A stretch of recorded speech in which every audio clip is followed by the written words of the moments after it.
L'Église catholique n'est pas convaincue jusque-là que la CENI pourra tenir l'échéance du 20 décembre. Fridolin Ambongo, qui échangeait avec les jeunes catholiques de Kinshasa ce dimanche, a appelé tous les fidèles à plus de prudence. Félix Tshisekedi va interrompre sa campagne électorale, le temps d'un sommet important pour le pays à Dubaï. Il s'agit de la COP 28, tribune idéale pour la RDC pour affirmer son statut de pays solution. C'est sa porte-parole Tina Salama qui l'a annoncé dans un point de presse. Au Proche-Orient, des Palestiniens attendent de recevoir des sacs de farine distribués par l'Office de secours et des travaux des Nations Unies à Khan Younes, dans le sud de la bande de Gaza. Des appels de cessez-le-feu se multiplient au moment où les deux parties sont en trêve.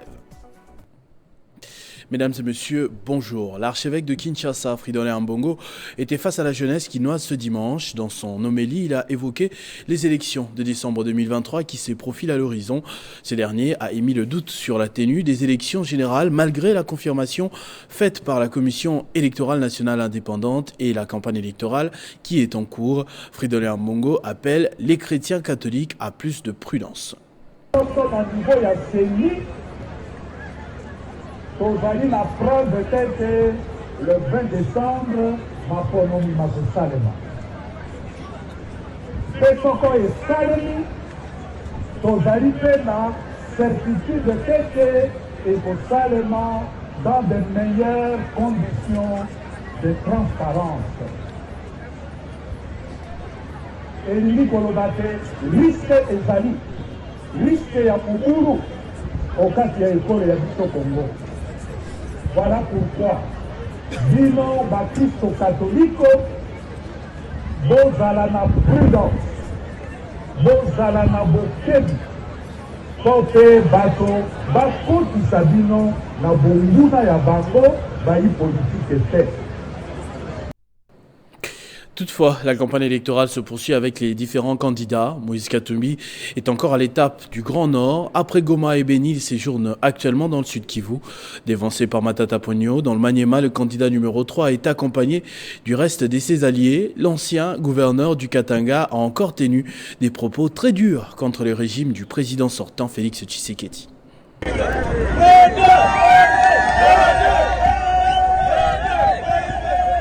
C'est par les portes de Youssi que le candidat numéro 3 à l'élection présidentielle est arrivé à Bukavu.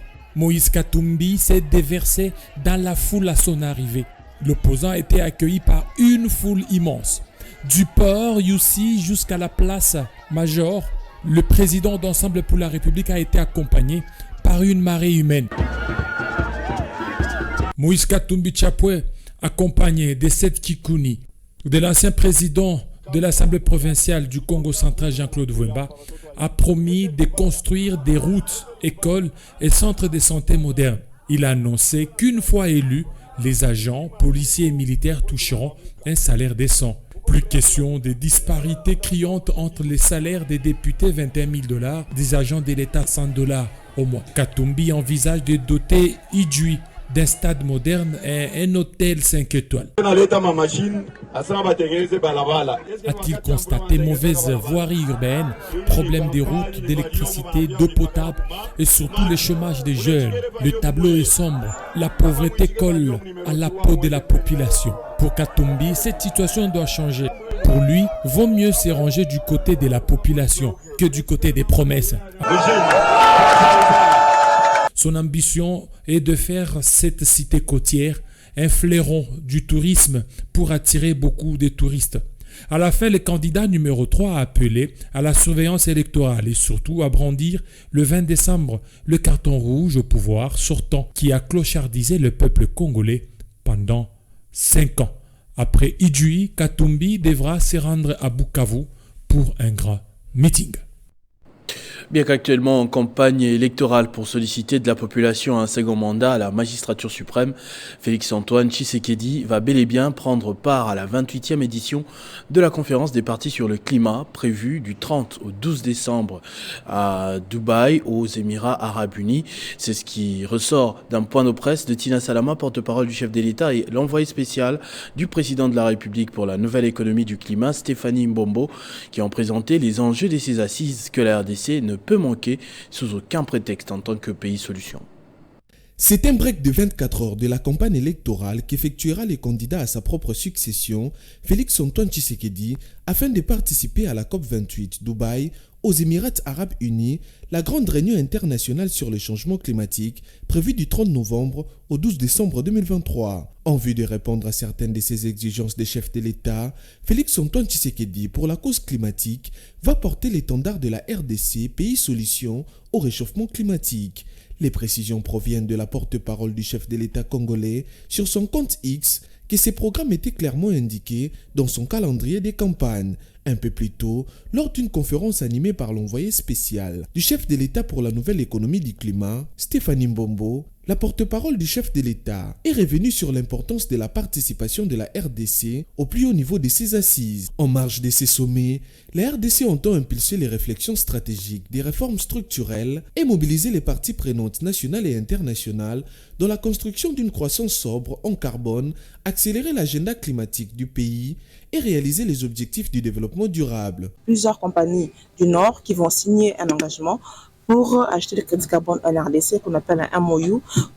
Ce MOU va être essentiellement pour protéger nos tourbières. Donc, ils vont signer un accord, enfin pas un accord, mais un engagement, qui vont acheter des crédits carbone et valoriser nos tourbières. La RDC va signer un contrat sous l'enveloppe pays au sein de forums pour le forêt et le climat, et vraiment des leaders sur le forêt et le climat. Le président de la République a annoncé la création du fonds pour la nouvelle économie du climat. Ça sera un fonds qui sera fait avec la vision au niveau national. Alors que les effets du réchauffement climatique se font de plus en plus sentir, c'est un État pétrolier qui organise cette année la grande messe internationale du climat. Au Nord Kivu, 2 civils ont été tués et 4 autres blessés par machette au village Kombo, en chefferie de Watalinga, dans le territoire de Beni. Selon le porte-parole de l'armée régalienne, dans les opérations Sokola 1 Grand Nord, cette attaque s'est déroulée dans la nuit du samedi au dimanche 26 novembre. D'après Anthony Mwalushai, les FRDC se sont déployés pour limiter les dégâts car l'ennemi voulait à tout prix commettre un carnage similaire à celui de Kichanga qui avait coûté la vie à une quarantaine de civils. À l'en croire, les terroristes voulaient se ravitailler également en produits pharmaceutiques. 4 de nos compatriotes ont été sauvés de justesse par les forces armées de la République démocratique du Congo dans la nuit du samedi au dimanche 26 novembre 2023 au village Kombo, dans la chefferie de Watalinga, territoire de Beni. C'était lorsque les terroristes islamistes MTM SCAP voulaient commettre les massacres similaires à celui de Kichanga et se ravitailler également en produits pharmaceutiques. Ces terroristes islamistes MTM SCAP ont été vite repérés par les FARDC juste au début de leur carnage. 4 compatriotes qui étaient déjà blessés par coups de machette ont été sauvés et amenés dans une structure sanitaire. Après l'opération de fouille, 2 corps sans vie de nos compatriotes, tous détenteurs de maisons pharmaceutiques, ont été découverts. Une force de plus a été détachée sur place d'urgence dans ces pays, dans ces villages, pour renforcer la sécurité. Et une autre a été détachée ainsi pour poursuivre ces islamistes qui ont pris fuite vers la province de l'Ituri. En international à présent, la trêve entre Israël et le Hamas qui a permis la libération de plus de 100 otages prisonniers et une aide d'urgence vitale dans la bande de Gaza entre ce lundi 27 novembre dans sa 4e et dernière journée sur fond de pourparlers pour la prolonger. Des Palestiniens attendent de recevoir des sacs de farine distribués par l'Office de secours et des travaux des Nations Unies à Khan Younes dans le sud de la bande de Gaza le 27 novembre. Des appels au cessez-le-feu se multiplient. Le ministre des Affaires Affaires étrangères de la Jordanie, Ayman Safadi, a lancé un appel pour mettre fin à l'agression brutale. C'était lors du forum pour l'Union de la Méditerranée ce lundi. Un mot de culture en ces débuts de semaine, c'était l'événement du week-end, mieux de l'année pour la musique congolaise, et on en parle encore ce lundi. Fally Ipupa a porté haut les couleurs du pays dans l'une des plus grandes salles des spectacles d'Europe, Paris La Défense U Arena en France, 40 000 places, des invités des marques, y compris des artistes de toute génération. Un concert préparé minutieusement depuis plusieurs mois et qui s'est déroulé sous haute surveillance policière. Les combattants, une sorte de gang de la diaspora congolaise avec des revendications politiques qui ne voulaient pas de cet événement, n'ont pu rien faire pour empêcher sa tenue.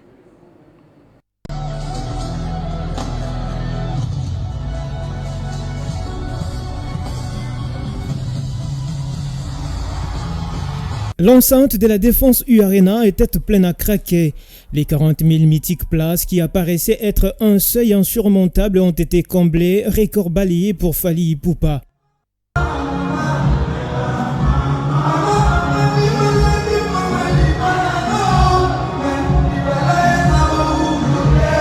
Ce grand événement intervient 2 ans après l'inscription de la rumba congolaise sur la liste représentative du patrimoine culturel immatériel de l'humanité. Des moments magnifiques avec des invités comme Dadju, Aya Nakamura, Taïk Naza, Keblak, la légende Youssou N'Dour qui lui laisse ce message après la prestation. Quand je regarde tous les chemins que tu as parcourus, jeune frère Fally Ipupa, tu n'es pas mesuré ma fierté.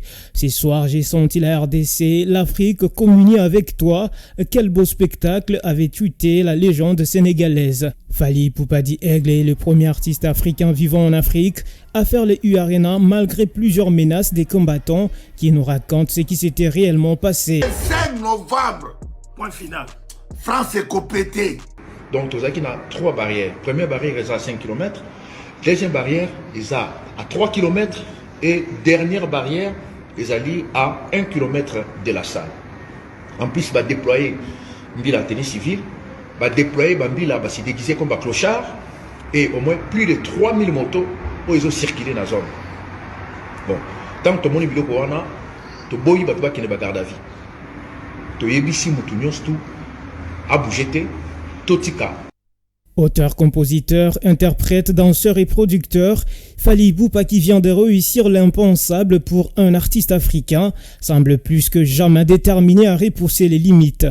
À remercier toutes les personnes qui se sont déplacées pour venir nous assister, nous encourager hier à Paris La Défense Arena. Je vous donne rendez-vous à Londres, ça sera encore plus big, et à Bruxelles le 16 décembre, encore mieux je pense. Ça va être chaud. Encore une fois, merci à vous. On est ensemble. Aigle. Tokos. Le même jour de sa prestation en France, son concurrent farouche Ferrego la Jésus des Nuances avait lui aussi livré un spectacle au Sofitel Hôtel Ivoire d'Abidjan. En sport, le tout-puissant Mazembe a raté son décollage en phase des poules de la Ligue des Champions. Les Corbeaux ont été battus petitement par Pyramide FC d'Égypte. En volleyball, les affiches des finales de la 9e édition du championnat d'Afrique des clubs des champions zone 4 chez les messieurs et dames seront connues ce lundi. Le point avec Christian Bokaya qui me rejoint de l'autre côté du plateau pour le panorama sportif. Bonjour et bienvenue Christian. Merci Christopher, bonjour à vous, merci beaucoup. On commence tout de suite avec le championnat d'Afrique des clubs, comme je le disais tout à l'heure, de volleyball zone 4. C'est déjà le dernier virage. Oui, on amorce déjà l'atterrissage dans cette 9e édition. Avec le match des demi-finales, on dira, le premier match des demi-finales c'est déjà joué. On connaît la première équipe déjà qualifiée en finale chez les dames. Alors DSMP a bien sûr obtenu son ticket après sa belle victoire de 3-7-1 face à Force du Progrès, soit 25-16, 25-16. Et 25-19, DSMP affrontera en finale les vainqueurs du match La Loi, la Gracia, qui se joue d'ailleurs tout à l'heure au gymnase de la PNC. Chez les messieurs, il faut dire que les demi-finales débuteront à 14 h. Les champions du Congo en titre en découdra avec les VC Bitia. Puis à 16 h, Green Team, vice-champion du Congo, cherchera son ticket pour la finale face au VC Inter de Brazzaville. Les amoureux de la balle au filet peuvent suivre toutes ces rencontres et les demi-finales sur la chaîne de la Fédération de volleyball du Congo en ce moment. En football, bien sûr, Mazembe a raté son décollage en Ligue des Champions. Oui, les Corbeaux n'ont pas su survoler la pyramide vendredi. Mazembe a concédé sa première défaite de poule face au club égyptien après avoir résisté en première période. Les Badiangwena ont fini par céder en seconde période face à Pyramide FC, club des fistons Maïe les Kalala. Dans ce groupe, Mamelody s'en danse comme on peut bien voir sur ces images. CGT avec manière en phase des poules en étriant le FC Nouadhibou. Le club sud-africain sera reçu le 2 décembre prochain à Lubumbashi par le tout-puissant Mazembe Anglais. Parmi le match joué le week-end, Christopher, il faudra signaler la défaite de Wydad de Casablanca face à Jwaneng Galaxy, le club botswanais fondé en 2014. Après la défaite, Lamine Ndiaye promet de rectifier le tir. Oui, les techniciens franco-sénégalais espèrent que Mazembe va se relever à Lubumbashi lors de prochaines journées, puisqu'il reste encore 5 matchs à jouer dans cette phase des poules de la Ligue des Champions, mais il a été quand même déçu par cette défaite d'entrée en phase des poules. On l'écoute. C'est sûr que c'est pas le résultat qu'on espérait, mais quand on fait autant de fautes techniques dans un match, à la limite, le résultat est normal parce qu'on n'a pas joué notre jeu, on n'a pas été dangereux parce qu'au milieu, on a été inexistant. Voilà.